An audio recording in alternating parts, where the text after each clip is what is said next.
Good morning. Thanks for joining us here on Kalkine TV for Expert Talks. My name's Sage. Today's guest is Michael Rubinelli. He's the Chief Gaming Officer at Wax Studios. And the games hosted on the Wax blockchain have accounted for close to 42.45% of all GameFi users and more than double that of the next most utilised gaming blockchain, which is Hive, just for some background.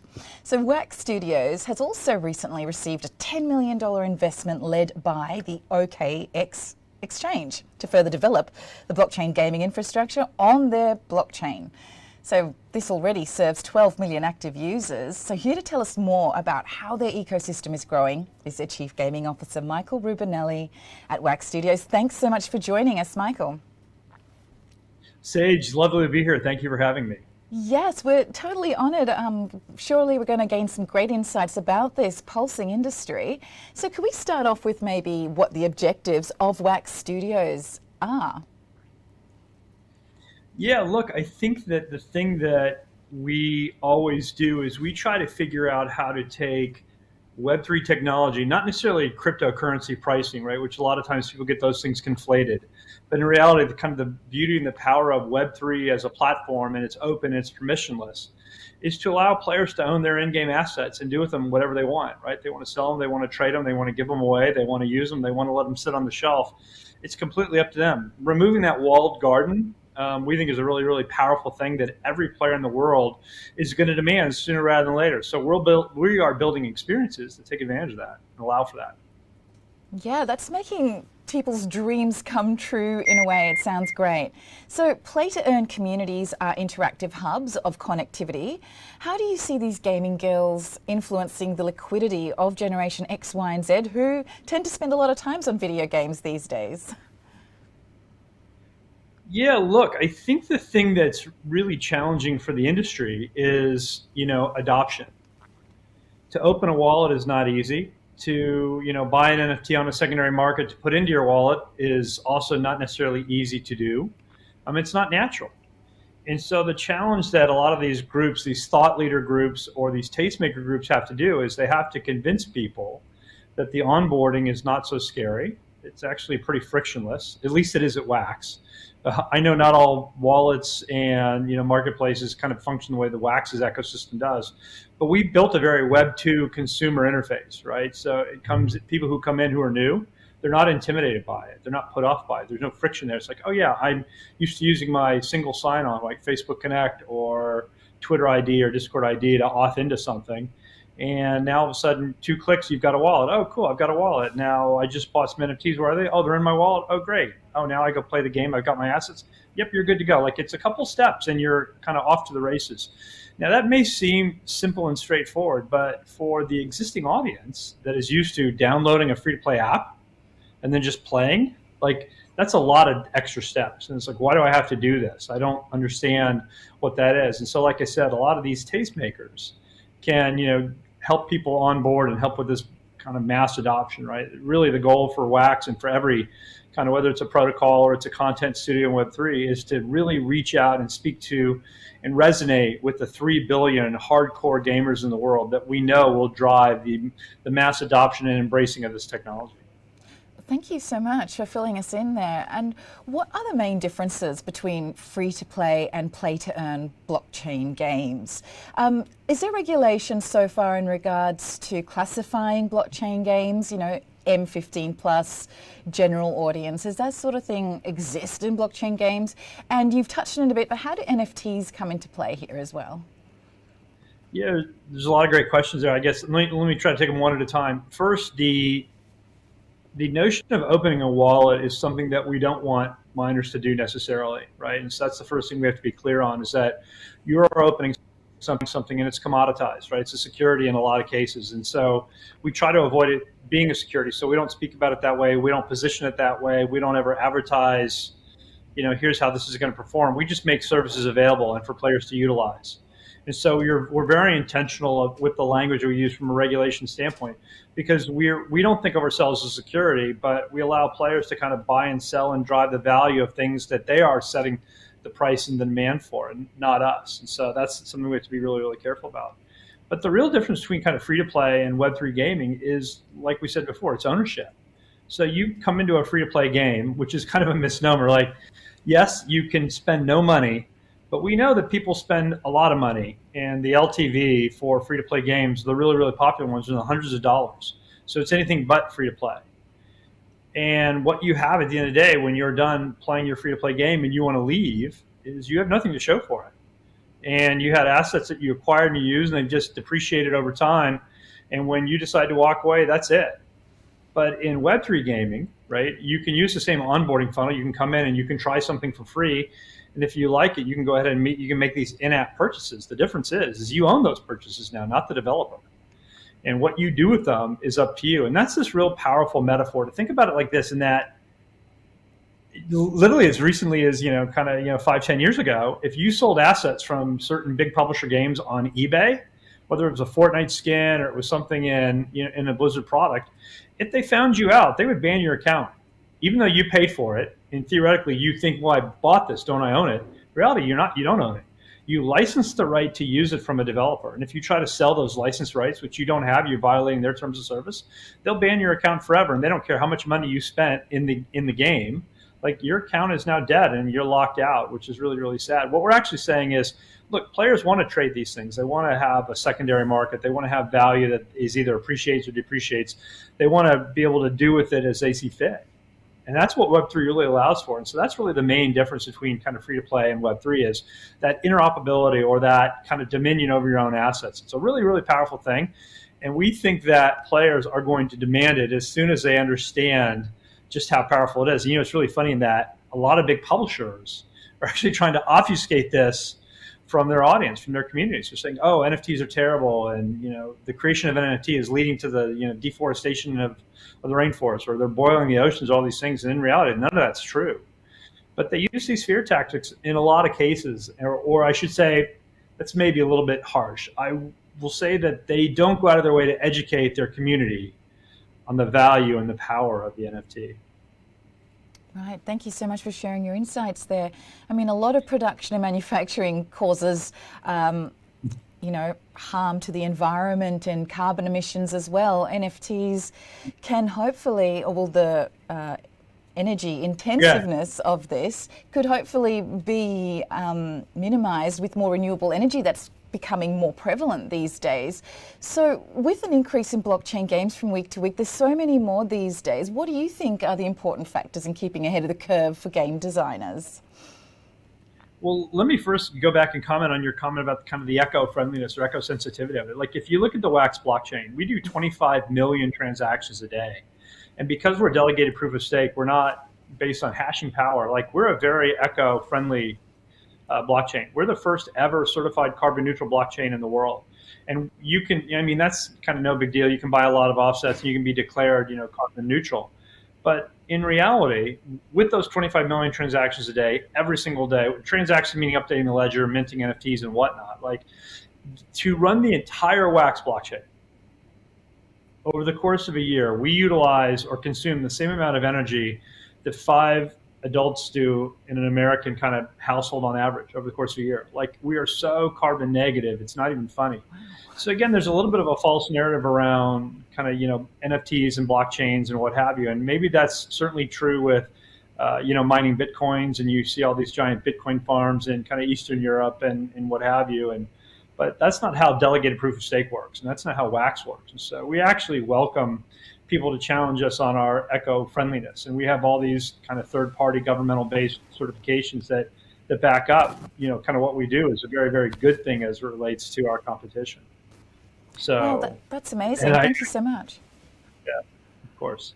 Yeah, a lot of people don't realize it, and we love to tell the story. We're actually really proud of it, and we're really, really passionate about the environment. And so we don't sit there and say, what a lot of companies will do that aren't Wax-based will say, well, look at credit card transactions. And every time, a credit card transaction tries to get approved, it touches 8 different places along the chain in terms of approval. And it's, times this many transactions a day, times this many consumers, it's this much energy. And it makes Bitcoin mining look like super kind of eco-friendly. Like, they're just trying to deflect.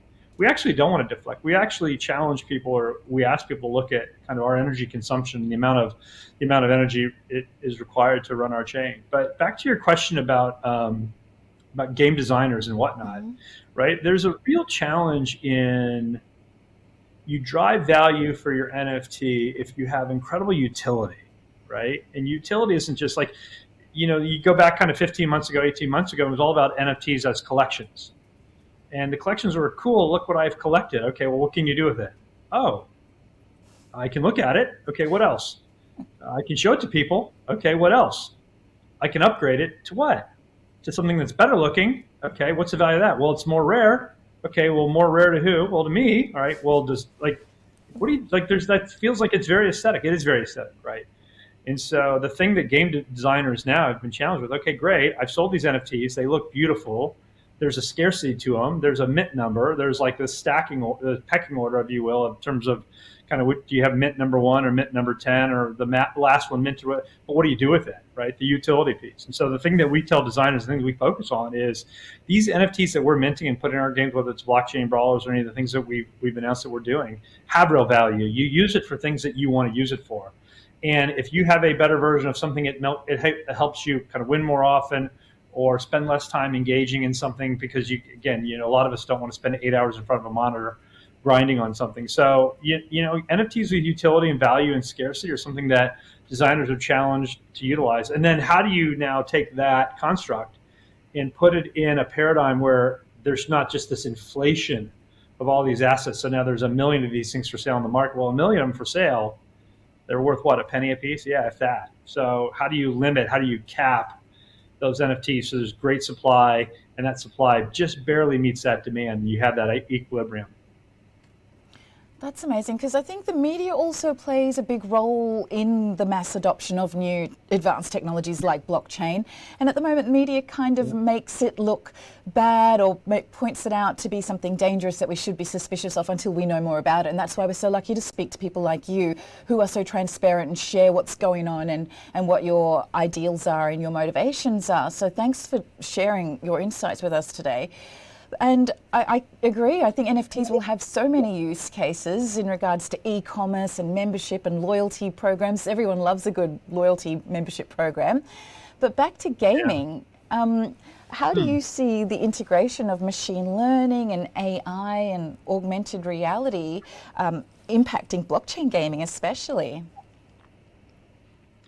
I'd first love to see it impact non-blockchain gaming, right? I think as a gamer my entire life and a game producer my entire career, that's always been this holy grail, if you will, of interacting with really smart and dynamic NPCs.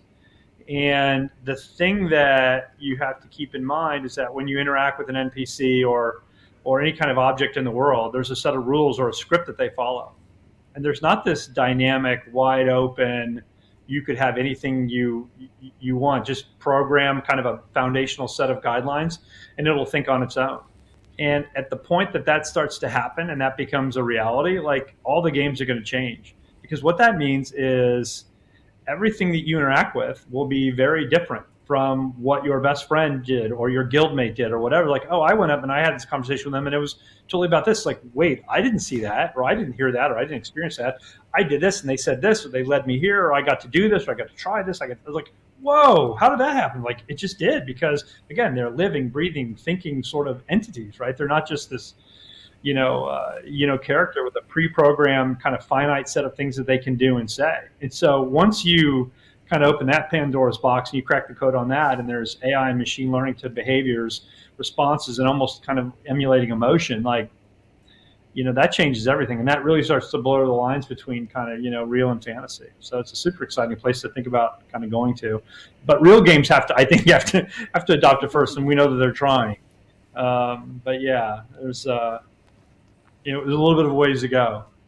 That's so interesting, because I've heard of AI writing scripts, writing content for content creators on social media, but also writing games. And what you're saying now about the algorithms reading the players' intentions and moves and then sort of emulating them or initiating them, is that what you meant by your comments just then? Yeah, imagine if you have a system with really robust artificial intelligence and machine learning.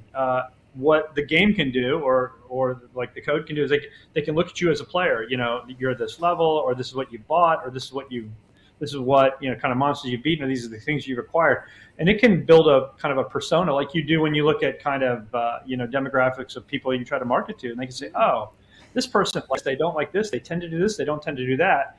And so then when you have this interaction with what's typically known as an NPC, right, a non-playable character, they all of a sudden come at you and they're like, hey, we know that you like to do such and such. And maybe it creeps some people out, because you hear all the time, like, wow, Alexa, started laughing when I wasn't even talking to her, and that really was bizarre, and it's this big brother. Like, there's that whole slippery slope. But from a gaming standpoint, right, that level of immersion can become super interesting, because they now have a preset, kind of sense of who you are and what you like to do.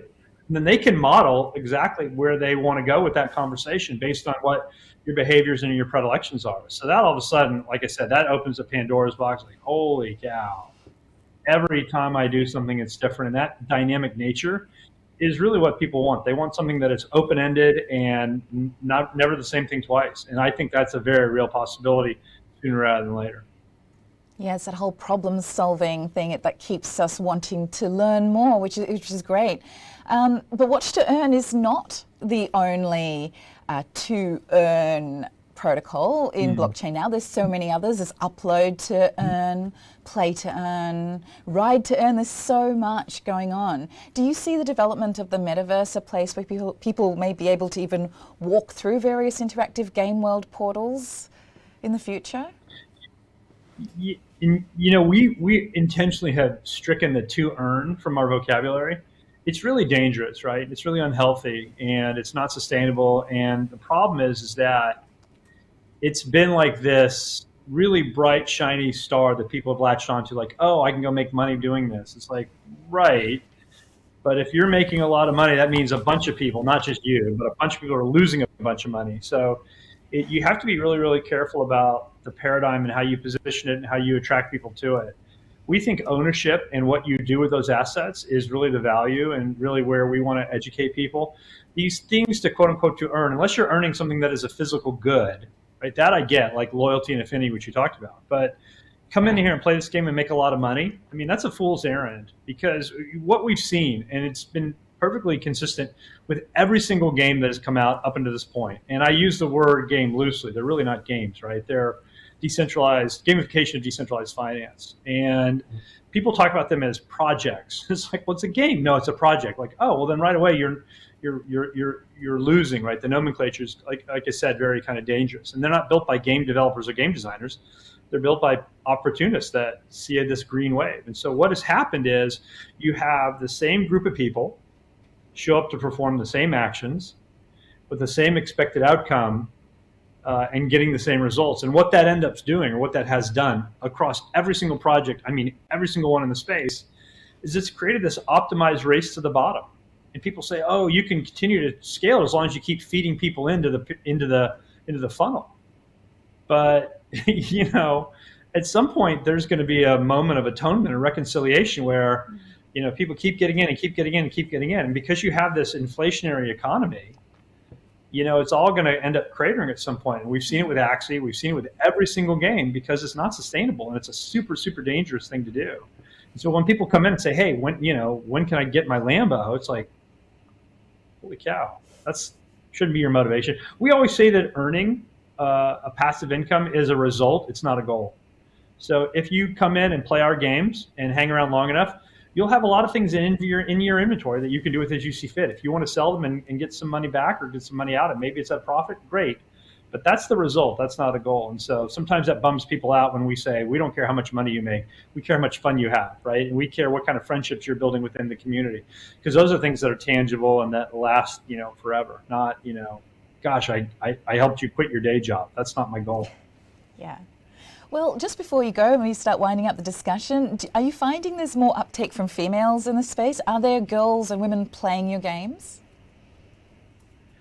It's funny. I'm going to say no, because I just know that there is a ton of women playing free-to-play mobile games and the games on Facebook, social games and whatnot. So I would not say there is an uptick in women playing Web3 games, because we haven't figured out how to give them a paradigm. that pulls them away from the free-to-play mobile games. And that really is the most important thing, is that as a content creator, I have to give you a better use of your time, right? Like, oh, I'm going to stop playing, Candy Crush or Bubble Witch Saga or whatever game you're playing.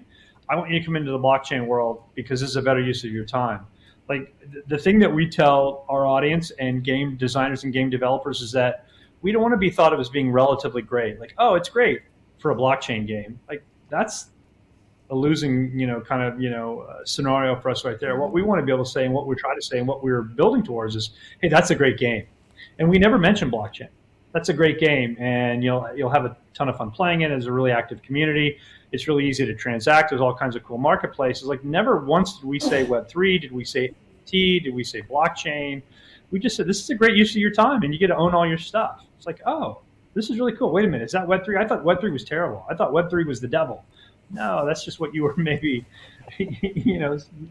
taught to believe. But in reality, Web3 is actually great. But we have to find that great gameplay paradigm first, and then we'll go after really aggressively those core gamers. Which about what 48% are women. It's really incredible how many women play these free-to-play games, and it's an audience that we are very interested in attracting. Thank you so much, Michael, for being available to share your insights with us. We really do appreciate your time. But we'll have to start winding up there. Was there anything you'd like to add before we close off?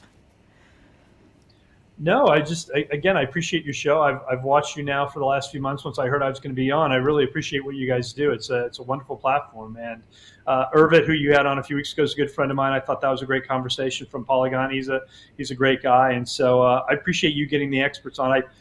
I will maybe arrogantly include myself in that category because you've invited me on here, but I do appreciate hearing the insights from the others in the industry. It's it's great for me to hear, as well as kind of the masses that you preach to. So appreciate that. Yeah, wow. Thank you so much for advocating what we do. We really do appreciate that, and have a great day. Thanks, Sage. And if you just joined us, we had such an inspiring discussion with Michael Rubinelli. He's the Chief Gaming Officer at OKX Studios. Please watch the full interview at Kalkine Media's YouTube channel and keep watching for more of these live expert talks and market insights. Till the next episode, stay apprised and invest wise with Kalkine Media.